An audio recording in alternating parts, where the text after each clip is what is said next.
over 35 years of experience in franchising with over 8 degrees with the best in PhD in franchise management. He's helped build Aptech, NIT, CADD Center, also signing up 300 plus stores in just 2.6 years. He played a very pivotal role in building India's top salon brand, Naturals. I like developing brands right from the scratch, building it into a legacy brand. Franchising right way. That means there's a wrong way franchising happens in India. Brands are supposed to live longer than people on earth itself. You see so many engineering students don't have jobs. Why? Not everybody can become an entrepreneur. Only certain people can become. I was talking to a jewelry brand. So the jewelry brand guy said, look, I want investors. They should not run the brand. Jockey as an example. They give about 40% margin for a lingerie wear. Look at Bata as an example, right? Are they surviving in this market? Take the latest example of Zudio. See, the whole size of the market in India is about 800 billion. CAGR growth is about 35% growth is happening every year. More than 6,000 plus franchisors are available today. But unfortunately, I want to tell you, my viewers, there is no franchising law in India, which is the saddest part.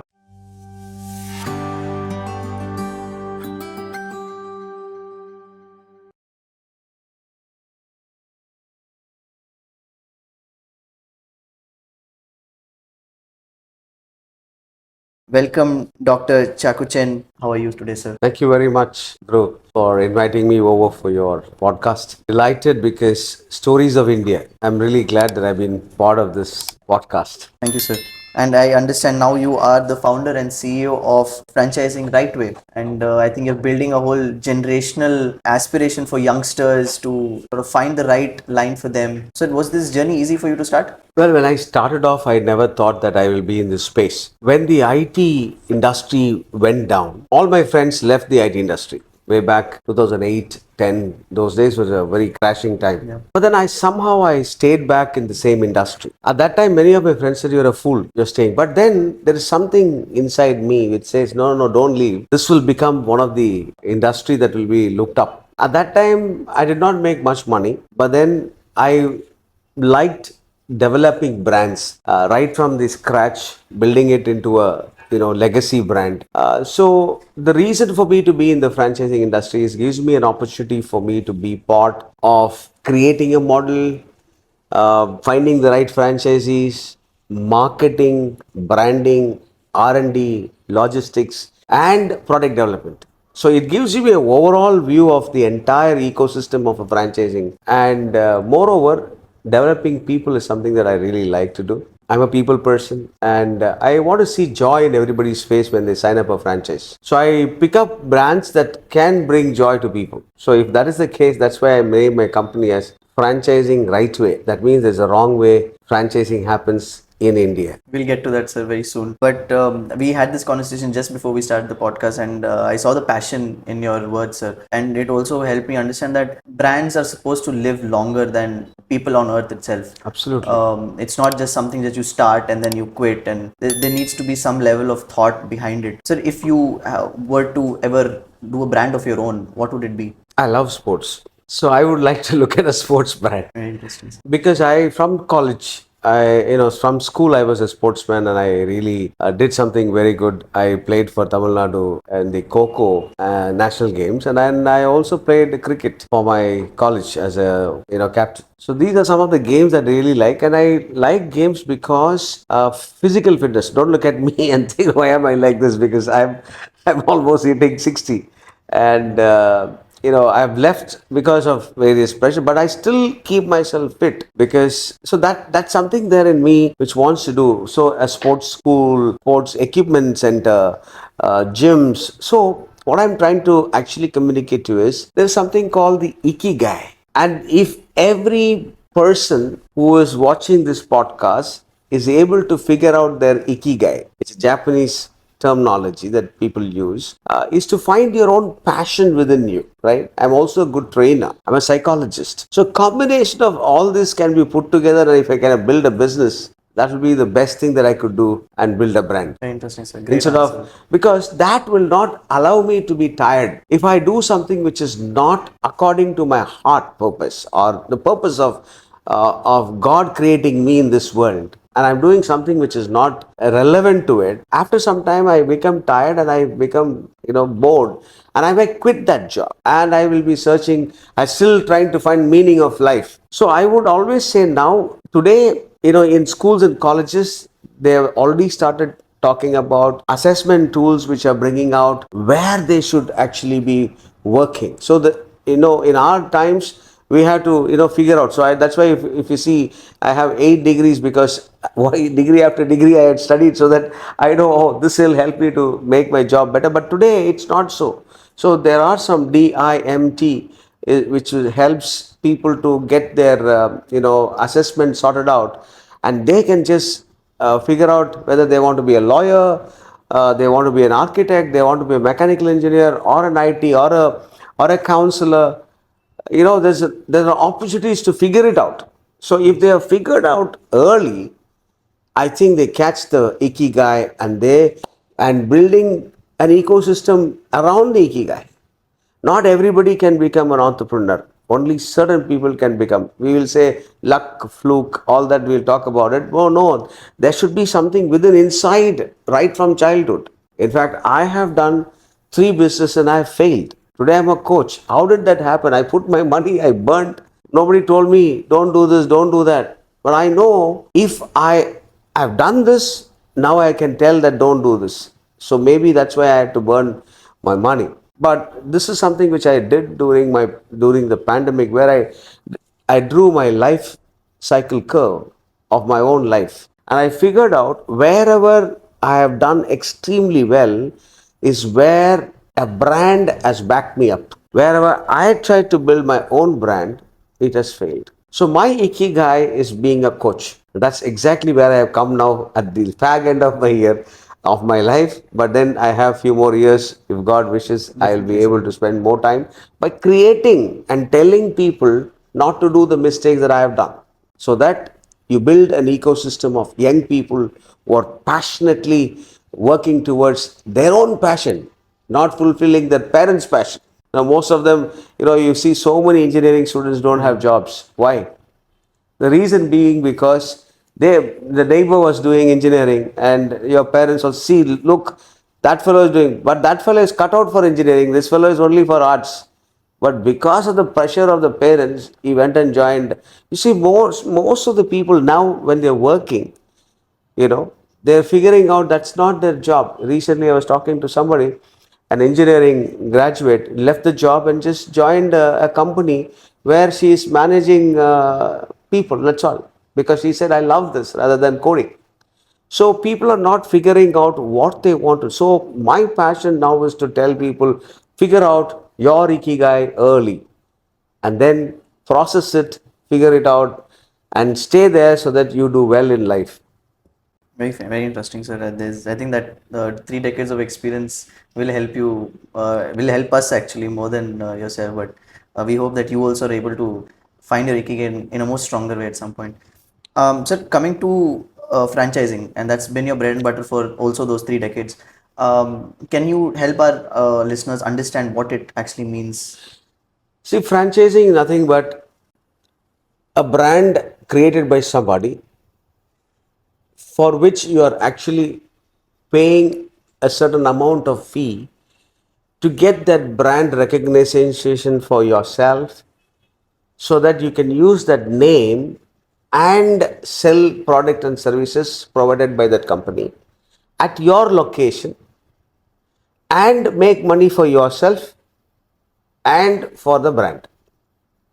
Both of them will make money. So I'm actually not giving a definition of franchising, which is there in my book, It's a actually. much interesting answer, sir. So a very simple concept that I'm giving is, imagine my father or my grandfather has been running a business in a particular location for many years, and many people came and said, hey, this was good, excellent, why don't people come maybe 10 kilometers away and say this shop excellent. That's how the whole concept of food industry is now turning to be. So if the food is good, the taste is good, then everybody wants to have this in their territory. So what happens? They come and say, can I have a franchise of your brand?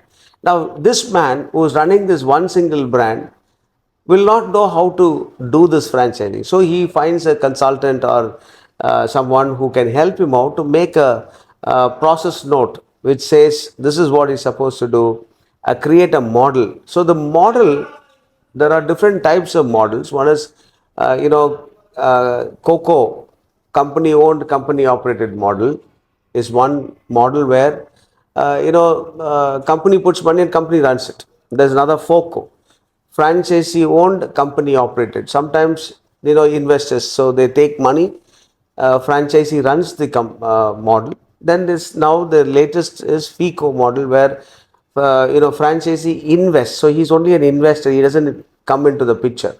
And company, operated models, right? Company owned models, FICO, franchisee invested, company operated models. And there are different models which are evolving today in the market. These are standard ones, but then there are different models which are evolving. So a consultant would probably, Break sit it with down. them, brainstorm. What is that? Some of them will say, no, I don't want to run the entire outlets, but I want to give it to a franchise.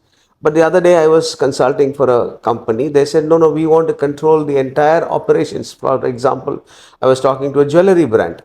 So the jewelry brand guy said, look, I want investors, they should not run the brand, and we will manage it and we'll give them a percentage for. So this is a model that is actually going on. So you'll find different models being actually used in the franchising space. So this is exactly what franchising law, creating an opportunity by having a brand legacy. So you might say, okay, so if I start one now, can I franchise tomorrow morning? If you ask me, I will not allow. But then there are. But then there are, that's the right thing. Then there are so many people who will say, hey, why not? But that's the mindset of people, so that quickly I can make somebody else's money, take somebody else's money and use it for myself, which is not the right thing to do, because any franchising brand has to build its ecosystem very well and then actually, POC, proof of concept has to be developed. Now, for example, if I have to start a brand, I would open minimum 5 to 6 of my own, shops in different places. For example, if I'm doing a retail or if I'm doing a food or whatever, the major locations that are there in a city, let's take Bangalore as an example, Jayanagar, Indiranagar, Hebbal, Ennore, or whichever, JP Nagar. So those pockets I would put them, but then there are sub locations which has come in Bangalore. People don't like to travel far away, so they want multiple locations they want to have. Look at Bata as an example. A new location starts, immediately you'll find a Bata coming there, a traditional looking Bata, right? Are they surviving in this market? Yes, because legacy, right? It's legacy. Now, take the latest example of Zudio, a Tata brand, which how fast they have grown. That's the latest franchising concept which has been evolved, and it's a different model altogether. It's a very different model altogether, and they have scaled up the business very well. So everybody can sit and think of a model which is profitable for both the parties, the franchisor and the franchisee. If any model which is not profitable to one party, then you see many brands die. Fair point, sir. Fair point. So, if you can also talk a little more about the economics of franchising. What are the margins? What category and how these margins work for each of these See, the categories? whole size of the market in India is about 800 billion, right? The franchising size. CAGR growth is about 35% growth is happening every year, and more than 6,000 plus franchisors are available today. One of the fastest growing country with franchising is India. But unfortunately, I want to tell you, my viewers, there is no franchising law in India, which is the saddest part. of the entire franchising ecosystem. That is why you see 3,000 crore loss to people who have invested into a particular brand, which was in Delhi. They had actually sat in Jantar Mandir and done a strike to make the government aware that franchising is a scam. But however, there are very good brands. Look at the Tanish as a brand, amazing brand, right? There are Naturals, Greentrends, Tony and Guy, and Derby. These are Chennai grown brands, and I'm sure gyms are a beautiful opportunity. What has the highest margin, sir, as a See, category? everything, if you are getting about 30-35 percentage margin, it's a great business. There are companies which give you 20% margin, which is decent. You take, Jockey as an example, 27% margin is something that they give. Sometimes it is 29%. So it depends. Blossom is another brand that I work for. They give about 40% margin for a lingerie wear, which is pretty good to run. It's a small size brand, but then the brand is very big. Blossom is a very good brand from Kerala, which is franchising today. And I'm also working with different top brands in India. And these are brands which are looking at about 30 to 40% is what you And get. so portion of this is also taken as royalty. This is after royalty that I'm talking about, but then there's royalty of about 20%. The 20% is the highest margin. That's what you can get for a brand, right? 15 to 20% is a decent money for franchisor, so that he could do a lot of scaling operations for he also has to spend, because he's built a brand, he's giving you a business which you have not built. See that's the whole thing. People here want shortcuts.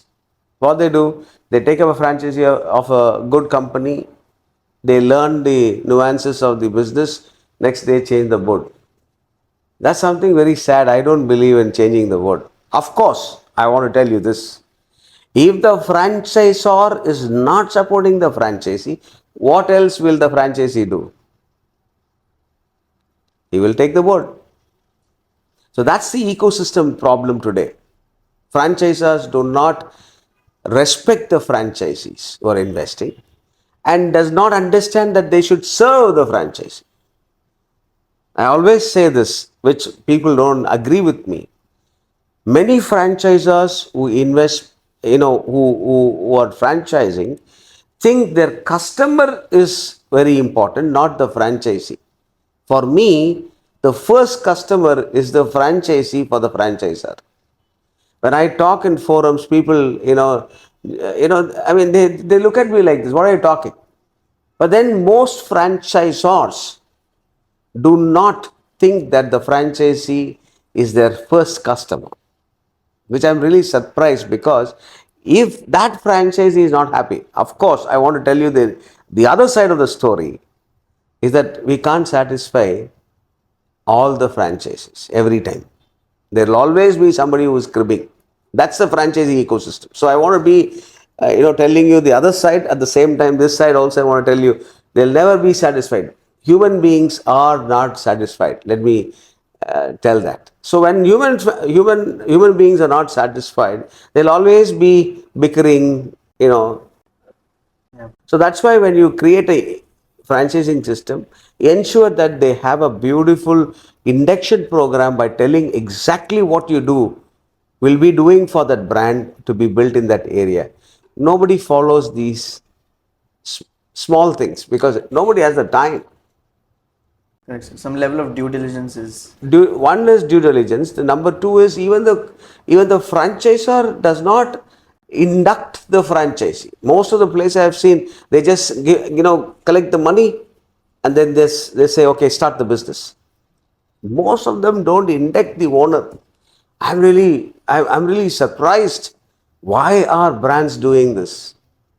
That is actually shocking, sir, because by extension, the franchisee is helping the franchisor to build something bigger. Absolutely, and therefore it is important for the franchisor to go, make them go through those parameters of, like, say, has he done 2 days of training? Does he understand the business ecosystem? Does he, involve in the business? Does he take care of? So what is this franchisee's skills? He may have good marketing skills. He may have good technical skills, but he may not be having product knowledge. Now, some of them say, why should they have all these things, right? They're just investors. Let them invest. We will manage their business. Well, that's going to be too, tight. But look at a clothing brand. Clothing brands are much easier that way, right? For example, you just put the clothes. You'll have some.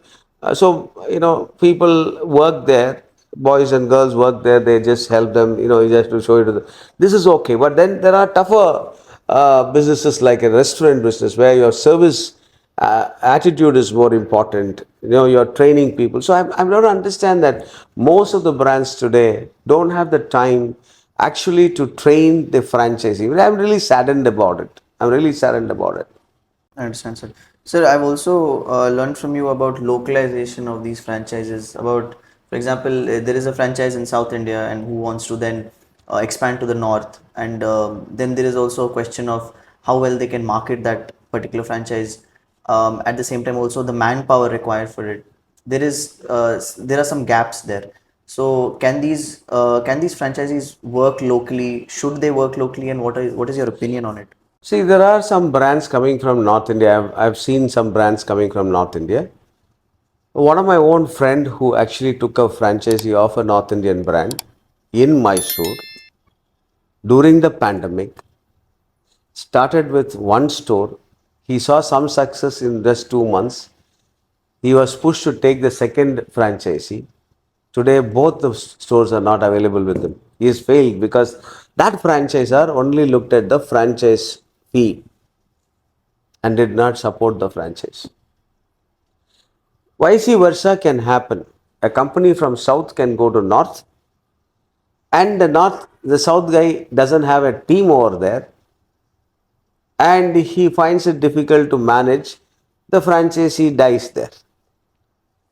So, what should we do? Or it should be like Tatas and Reliances and Mahindras, where they are able to pump money with a lot of people, paying good salaries. Then your franchising ecosystem will be, well built. That's big companies could do that. A small company cannot do this. I've seen many of the salon brands from South India has not done well in North India. Fair point, sir. Because people attitude, the salon, what do you call, the salon interiors itself is totally different in North India compared to South India. There's some cultural The aspects culture, also. exactly. So there are a lot of things that are to be understood before you go to a market. Fitment, we call it as fitment into that culture. It doesn't happen easily. So you have to study, you have to find an organization which can give you, the path of, direction. And then, deciding, okay, what do we do? What is the size of the franchise store that we can pick up? All that is matter. It matters because today retail, is very, very expensive. Retail space is very expensive. So how do you make these brands survive? Which is a very important aspect. So if I could also ask you about some successes that you've seen in your experience over the last 3 decades, some success stories that you've seen, or some franchises that you have very personally always connected with, if you can help us understand. The first thing that I want to say is I was very attached to Aptech and NIT in the IT space because they had some fantastic managers that they had. Vision was excellent, but then industry collapsed. So we can't blame the companies, but then that's when the bubble burst, and then the entire IT became very flat, where schools and colleges started teaching IT, and then these are great brands that I worked for. Then came the salon industry, which I have seen, like Greentrends Naturals are very south based. So I was very I was very much the first franchise head of Greentrends, where 300 stores were created in 2 years and 6 months, which is something which is phenomenal speed at which we worked. But it's not me alone, but the company, the owner, Mr. C.K. Ranganathan, and the entire team was able to garner this whole thing and bring it up. But then the idea, the pace in which we worked, the sales that I did in franchising, all that mattered at that time, because I came out of a slump at that time. I was doing my PhD, and I was, so much of knowledge that I gained from the books that I read.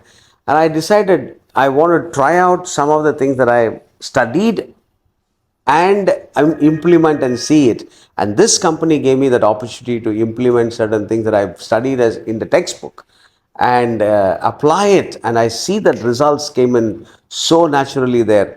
So that's one place that I really liked. Then my success or understanding of franchising came through CAD Center, which was a very popular CAD company at that time. Today, I don't know what is the status, but then those days, with high passion, I worked. I was the first, franchise head for this brand, where from South India I built to North, West, Ahmedabad, Gujarat, all these places I have traveled and established this particular 350 stores I was able to establish during my 8 year stint uh, with Cat Center. That was an amazing thing, because there, as a head, we have to do everything. It's not only selling the franchisee. So I was part of the operations team also, to help and see, the entire, helping the franchisee succeed. One of the things that I did there was, uh, my ethos would say that when I sign up a franchise, I want to see my franchisee success in the first 6 months.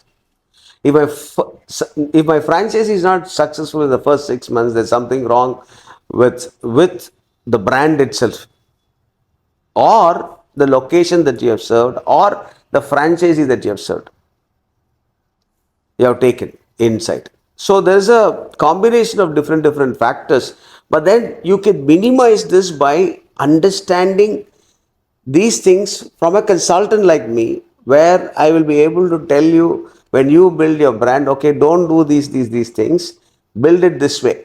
So I'm working with a 122-year-old brand today. There, I am able to implement whatever I've been telling you. And I'm feeling very relaxed, because we are not driving the number game, but we are driving the quality of the franchise. So it's a different, but wherever other place I work, where's the number? What's the number? When will you sign up? What is at the end of the day, how much are you bringing to the table? Right? This is good, because every company works to make money.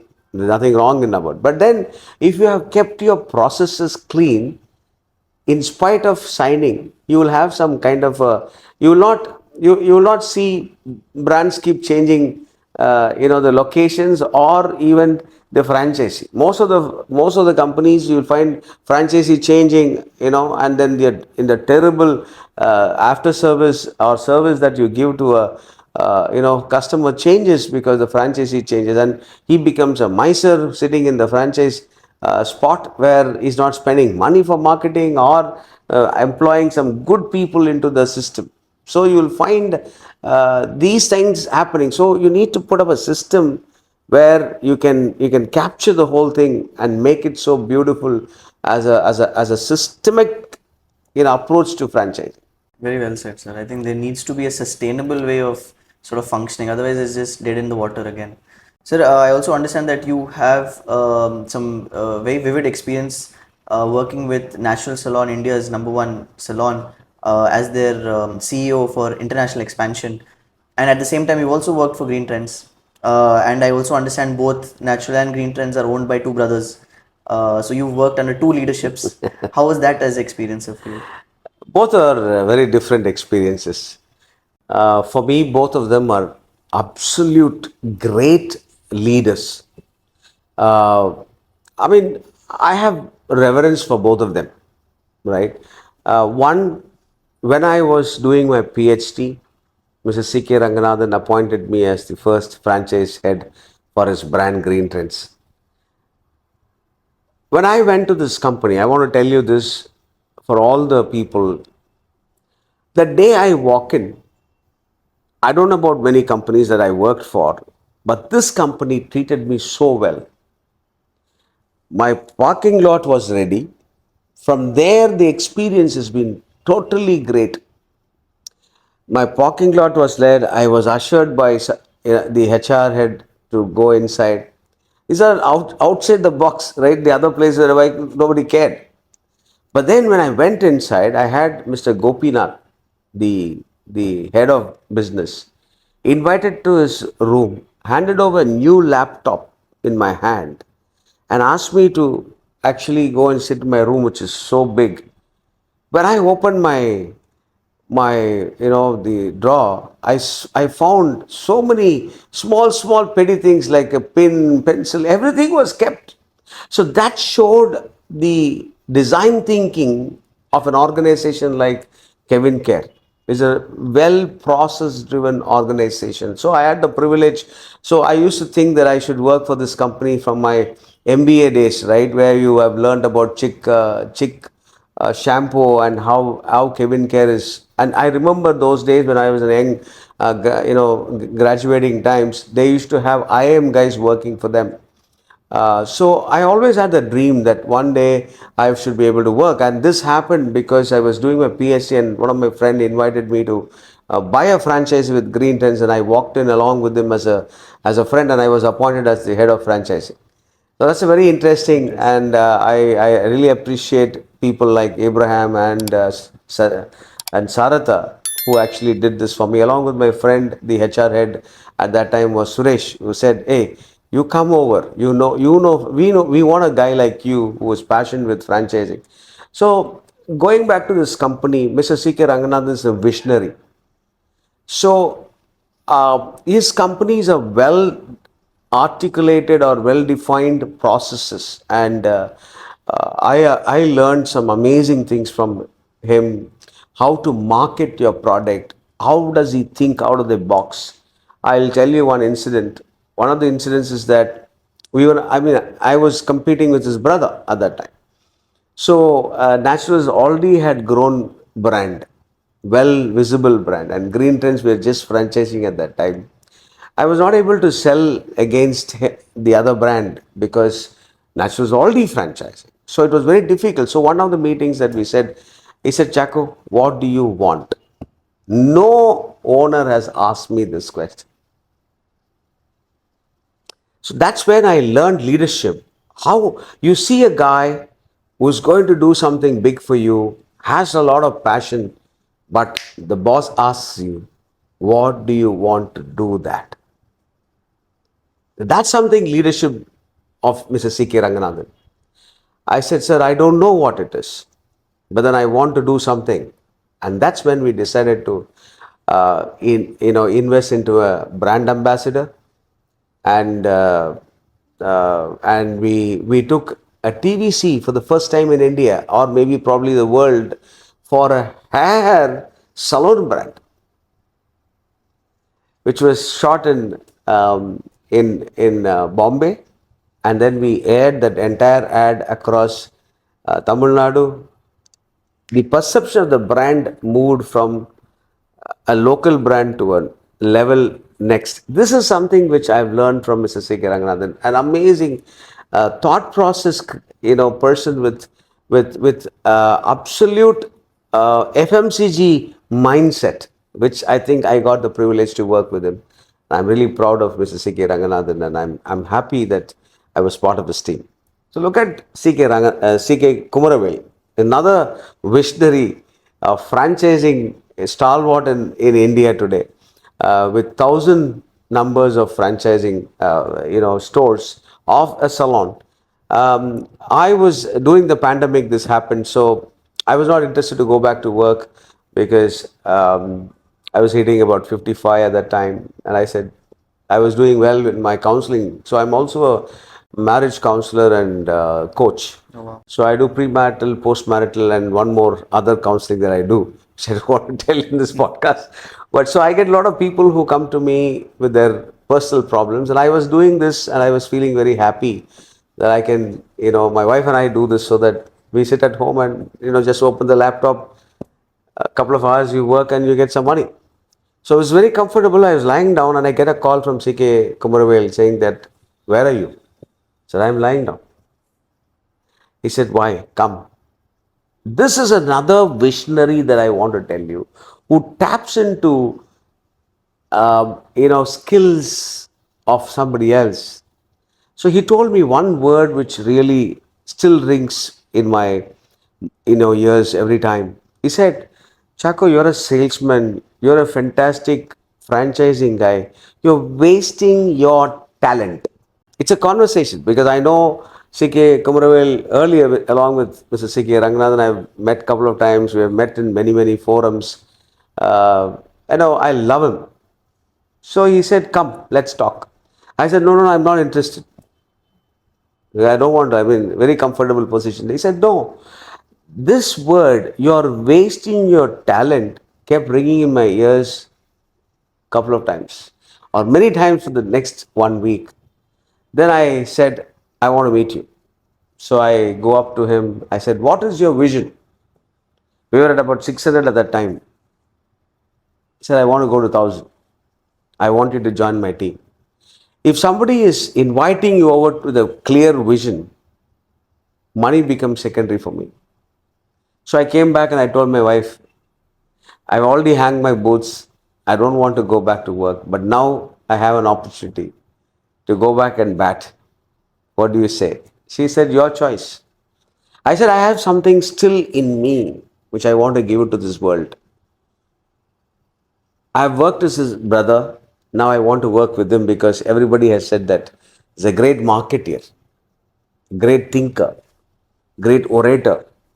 And working closely with him will give me that kind of satisfaction to work with a leader. So I don't pick up jobs just for the sake of money, but I look at what I can learn from them, imbibe certain things from them. So CK Kumaravel is another legend where I was able to work with him for 2 years and build the brand internationally. And a couple of things that we did, some fantastic between us. We have a great chemistry and we strategically worked with that particular chemistry. And it's like working with an elder brother. That's the feeling I get. So I hug him, and he hugs me, and we have a lot of fun times. I've never, not even once he has said anything against me, and I felt so comfortable working with him. And that's when he gave me a free hand, saying that go use your talent. No boss will say, because everybody will think that he will become bigger than him.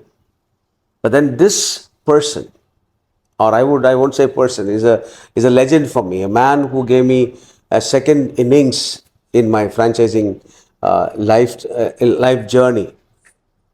And he said, come, let's make Naturals the number one brand. That really helped me. And I said, I want to, make this happen. So we were able to go to different countries. Today, 6 countries I was able to take the brand. And today we are doing extremely well in the international markets. An Indian brand taken to the international market. And he gave me an opportunity to, actually, if you look at my LinkedIn page, you will find so many activities that are happening. He's one of the reasons for that. He said, Chaco, you can speak well. You have the language. You have naturally, gifted leader. Why can't you do videos? And I said, no, I said, I can't do this because I don't want to be seen in the video and all stuff. So he said, no, you have to do it. You have the passion for this. And that's exactly what I am doing today by introducing people to this market, where I am helping so many startups and people who want to get on to. I have about 20,000, 25,000 followers on LinkedIn today. When I started, I had 6,000 or 4,000 something. Today, we have about 26. Last week, I crossed 25,000 followers. And what does this do for me? That's what I want to do. And I really am happy that I was able to work with Mr. C.K. Kumaravel and C.K. Ranganathan, who are pioneers in the field of franchising, along with I would like to give credit to Mr. Partha Saradi and Selvan. These are two other people that I would like to really value them, because they gave an opportunity for me to, at an young age, I was able to pioneer the franchising industry through the CAD center model, where Partha and Selvan were allowing me to be part of the team. I used to carry, I used to feel puffed up to carry this brand in my hand. People call me CAD Chaco. Today people call me Naturals Chaco. That's a different ball game when you shift from brand to brand. But today I am building a brand called Franchising Right Away, which will be a brand in the future, where giving quality consulting for companies who want to franchise, or franchisees who want to pick up good franchising businesses. Sir, if we can now also look at the dark side of the franchising business, I can imagine there are a lot of challenges that also come with these big responsibilities. And how do you oversee this, sir? See, running a franchising business is challenging. The first challenge is people. Okay. So I will always tell a franchising company to start a training center within the company. Nobody will come. Nobody will invest. Everybody will say, let's go, let's go, let's go, let's go, and build a lot of franchises. After that, I will have a training center. No. First thing is start a training center. It may not be very big. It may be a small, but appoint somebody there who will be responsible to train people. So that's very, very important. So I want to tell you something. We as a industry, okay, salon industry, we are struggling, okay, to have people. So we bring in people from Northeast to work with us. Now they don't know the language, but they are good. Their hands are very good. Their service levels are excellent. So it's good to have. But then who will train them? So what is happening? Poaching. Today he'll work in Greentrends, tomorrow he'll work in Naturals, he'll work so it has become the market for the stylist. Cannot. What is happening to IT industry will happen to our industry future. So what I did was, I told, when I was in Greentrends, I said we want to start a training center. So we started a training center. We also went to, when I joined Natural, I said, no sir, we need to have a training center. Today we are franchising about 50 training centers are available with Naturals, which something which I can proudly say Naturals Beauty Academy was a vision of mine. Well, along with Mr. C.K. Kumaravel, we were able to start a beautiful training center, which is very good in Nungambakam today. And we are franchising this brand. We are also creating an opportunity for somebody else. So any industry, if it is a service industry, you need to find, or a product industry, or a restaurant industry, you need to have training center inside the organization. Number one. Number two is that the SOP creations are very important. I mean, these are possibilities that are available. So, I mean, but then the dark side of the franchising, which you asked me, is one of the worst thing that happens is the franchisor looks at the franchisee as a milking cow. There's nothing wrong about it, but the cow also has to be fed well to give you milk. But if you have a very, in Hindi, say a patla cow, and then you want to milk the cow, it doesn't work like that. So you will also have to feed the cow very well, right? So that is not thought about by the Indian franchising system. Indian franchising system is only to, how can I cheat the franchisee to make more money? That's why you find more brands falling off, because their only mind is, okay, quickly 30-40 people, I'll collect the money and then I vanish. We don't know where the brand is. So I want to tell the viewers, before investing into a brand, do a due diligence, research whether this brand owner will survive this industry. The brand owner, what is his intention? Will he be staying there or will he run away? Do a due diligence of this person first. Integrity. How is his integrity? What is his background? Very fair point, sir. right? The other side of the story is the franchisors struggle because the franchisees start cheating the franchisor. They don't show the records. I'm being very candid, okay? This is a real dark side of franchising. Most of them don't want to show what the sales is in a center. And that's not a right thing to do because they don't want to pay royalty to the franchisor. They like to cut off. They're doing, assuming that they're doing 8 lakhs, they will show 6 lakhs. And 2 lakhs, they will account it in a different way, which is not ethical. But then, if the franchisor, as I said, that wants to milk everything for himself, I know a franchisor recently had 700 stores. They milked the franchisees so much, the franchisees died. 700 stores, 130 stores now. Very sad state of the affairs of that particular company. Why? The only idea was the owner wants to become rich. 1 house, 2 house, 3 cars, 4 cars. I don't believe in that. You need only 1 car. Maybe if you have 4 people in the house, 4 cars you need. But you have become greedy, greedy, greedy, greedy. Make all the franchisee work for you. But then today there is no brand at all. What happened? All of them started, putting another board. They all have become franchisors now. So you created competition for your own self. So you milk the patla cow. Gone. Interesting. Sir, also we started this podcast with you saying that what we have to build today is legacy brands, and the franchisees are very important in doing this. Um, for doing a low investment franchise versus doing a high investment franchise, you would still support a high investment franchise because the vision is longer. But then, how would the exit work, sir, for these franchisees? See, the exit is like this. One, the exit because I'm not doing profits, so the company can take over, or the company will ensure that it has been sold to somebody.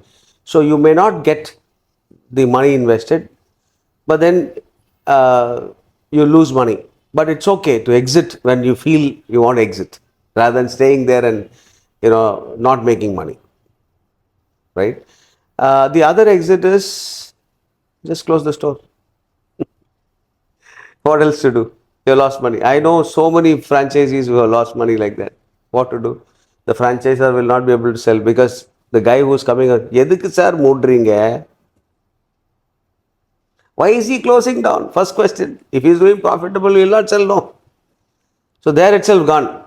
But then there are smart people who will say, no, I will take it at a lower price and I will make it better.